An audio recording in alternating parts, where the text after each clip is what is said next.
I think from a short-term practical point of view, obviously it's a much tighter realization on cash flows, supply chain management, and customers, and how do we really build relationships with customers that that help them through their tough times.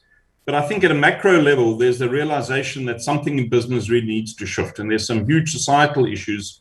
Apart from, and whether it's supply chain fragility, whether it's because of COVID or the Suez Canal or whatever it might be, I think companies are having to take a good hard look at the humanness of their business, internally with their own people, but predominantly with their customer base. They're having to reimagine, I think, their role in society. And I'm hoping that in a bizarre way, the longer we suffer some of the COVID consequences, the more chance we have of making fundamental changes in how companies operate and how they measure their success. So it's not just about raw profit maximization at the cost of everyone.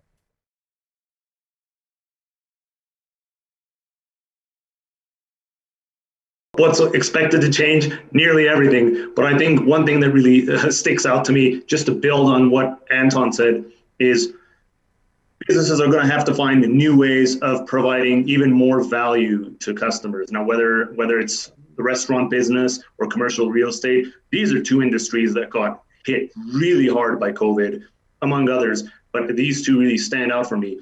And so, for instance, restaurants have got to provide something more other than just food. Commercial real estate has to provide something more other than a space in which to work, right?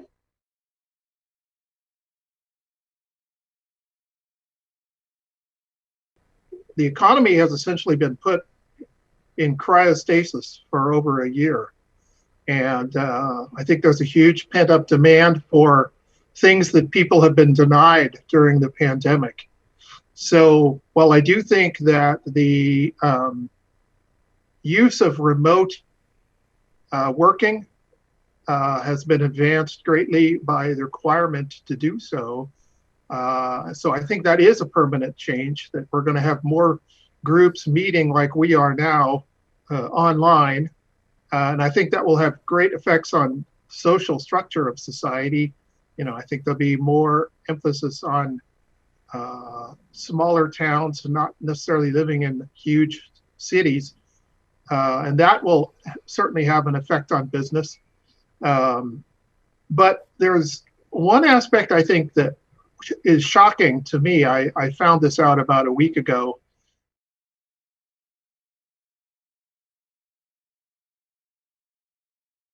What now is an emergency situation will become the norm in the future, at least for many fields, like remote working. We have a lot of people, especially employees, especially white collars, working from home. And the companies have made a lot of savings due to this change. And also the employees, they save time, they save the money to go to work every day, and they save a lot of inconvenience, which means it's an advantage.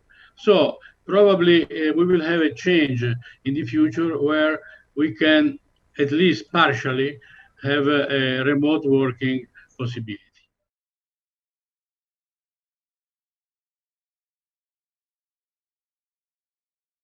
I think what's happened is that the effect of COVID has been to operate as a kind of accelerant to all sorts of technology developments, which have been curiously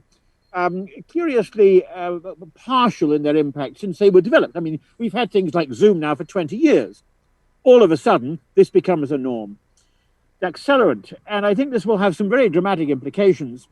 You combine this with the fact that around a third of people have really like working from home. So I think you have to sort of war game it. I think we're going to get 50% hybrid work of certainly anybody who's not a manual laborer. I think, well, HSBC said recently that they were cutting their global footprint by 40%.